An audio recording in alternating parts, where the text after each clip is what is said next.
Hello and welcome. I'm Dr. Keith Lynch. You're watching this video because either you or someone you care about has a disc condition. And I'm here to explain to you exactly how we address that condition in my practice. Now, if you've been diagnosed with a disc condition, you may have tried pain pills, you may have tried muscle relaxers, you may have received spinal injections, had radio frequency, had some form of therapy or exercise program, perhaps you've had some massage, perhaps you've had some chiropractic care.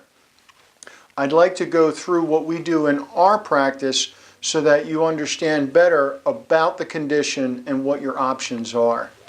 Now, in health, the spine, each of those vertebrae sits on top of each other with a cartilaginous disc in between. The disc maintains a certain spacer in between those bones so that those nerves that come out to the rest of the body can go out and get out to those muscles and organs and bring information from the brain out to the body and from the body back to the brain.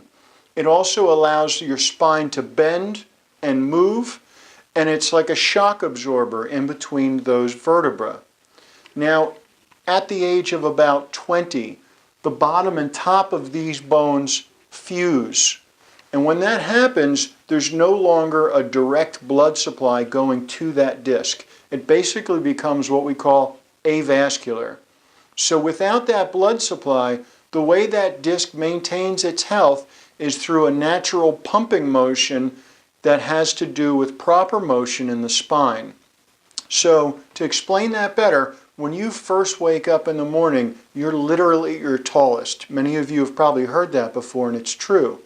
As you go through the course of the day, gravity presses down on the spine and it presses those metabolites inside the disc into the capsule around that disc.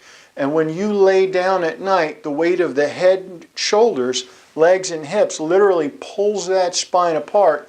Those nutrients go back into that disc. You wake up in the morning, you're at your tallest again, ready to go. That's what happens in health. That's that natural pumping motion. But what we're going to talk about now is when the relationship of one bone to the one above it and below it changes, it can affect the alignment of that disc and start wearing it out and affecting that proper spinal motion and that pumping mechanism that keeps that disc healthy. And there's different classifications of it, basically going from a perfectly healthy disc to one that's starting to see a bulging with some tearing of the annular fibers. So you have these fibers that go around the outside of the disc that hold it together. That's kind of like a radial tire, and you've got that gel-like nucleus on the inside. Bulging is when we start to see the beginnings of tears and that center portion starts to push in one direction or another. It becomes herniated as that central portion makes it to the edge of the disc.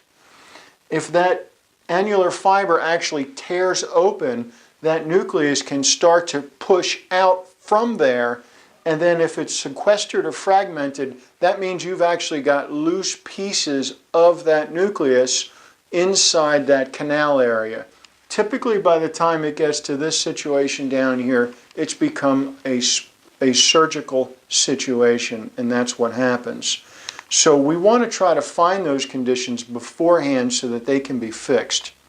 In this picture here, we're seeing an MRI of a lumbar spine or a low back. So this would be somebody's sacrum or tailbone. These would be the bones or vertebrae through the spine. This would be the person's backside, and this is their front out here as that spine curves up. And what we're seeing in this picture is you can see the alignment of these bones or vertebrae, and then you can also see the space in between where that disc lives. Look how up here you get that nice white signal. That white signal comes from the amount of nutrients and water that's available to that disc in that situation. When we get down here where you're seeing that indentation into this white spinal cord that's coming down through here, or spinal canal area, those discs look black down at the bottom. If somebody were to read that on an MRI report, they would call those discs desiccated, meaning they're drying out. Those annular fibers are dried, they're cracking, they're tearing, that's coming apart. This is a bad situation. This is a failure of that pumping mechanism. And if you look closely, you can even see the misalignment of this bone to the one above it and the one below it. That's typically what we see when that pumping mechanism fails, because the bone is out of place and it's affecting how that disc works.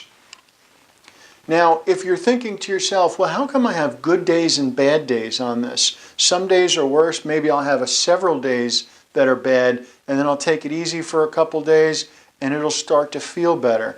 That has to do with inflammation in and around that joint, because this cross-section of the nerves that exit the spine is showing you that only 10% of the nerves that come out are pain-sensitive fibers. So only 10% of the time are nerves being affected that are going to send pain signals up to your brain. The other 90% of the time is shared between your motor nerves and the nerves that go out to all the organs in your body. So that information that goes from your brain down to the organs, and from the organs back up to the brain, as well as out to those muscles, is part of what's being affected. So it's not just about pain, it's about making sure those nerves are working properly, going out to the rest of your body. Now, typical medical interventions for a disc type of condition, as we previously spoke about, could be maybe you decided to try some stretching and strengthening to try to help an area. Maybe you had some injections or pain medication or muscle relaxers.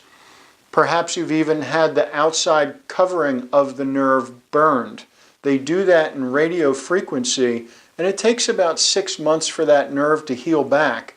But while it's burned, there's actually a scarring or a scabbing over the top of the nerve itself, which prevents it from working properly.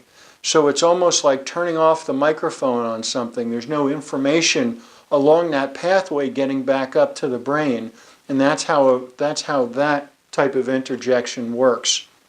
Surgery, on the other hand, well, there's lots of different types of spinal surgery. Some where they'll just go in and slice off part of that disc. Others where they'll actually go in and try to fuse that area together.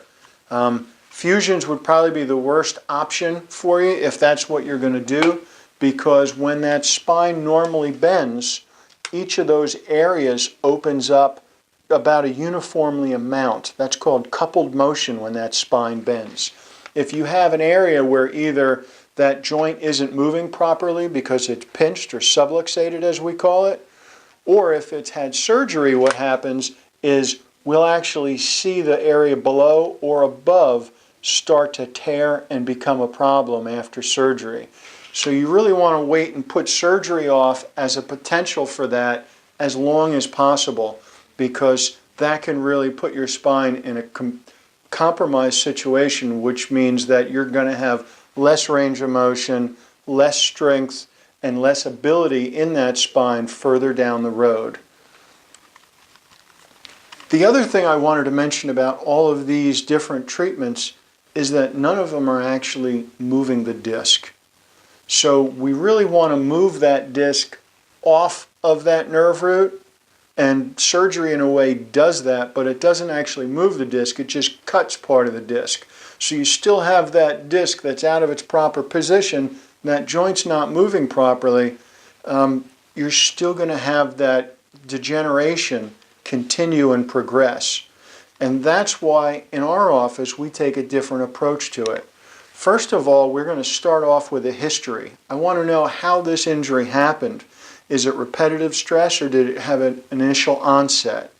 I also want to know what you're doing.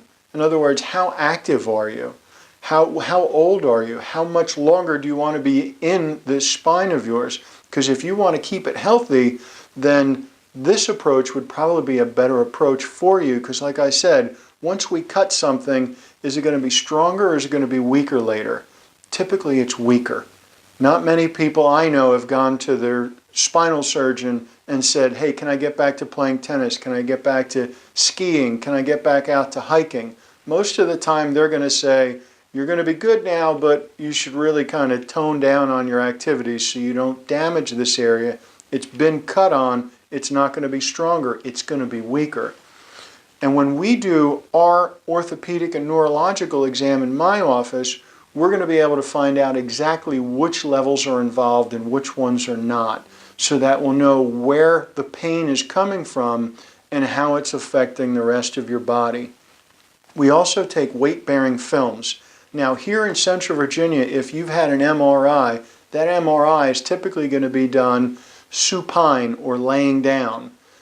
In our office, we do all our films weight-bearing, so you're standing up. The difference is this: if you've ever looked at a flat tire and then you put it up on a jack, once you put it on the jack, it doesn't look flat anymore. Your spine is supposed to be weight-bearing. Most conditions are worse when you've been upright for a long period of time and get better when you lay down. So we want to actually see what it looks like in that weight-bearing situation. It gives us a much better idea of what that condition is. The way we make our corrections is different in this office. We don't do any twisting, popping, or cracking. We do instrument corrections using an instrument.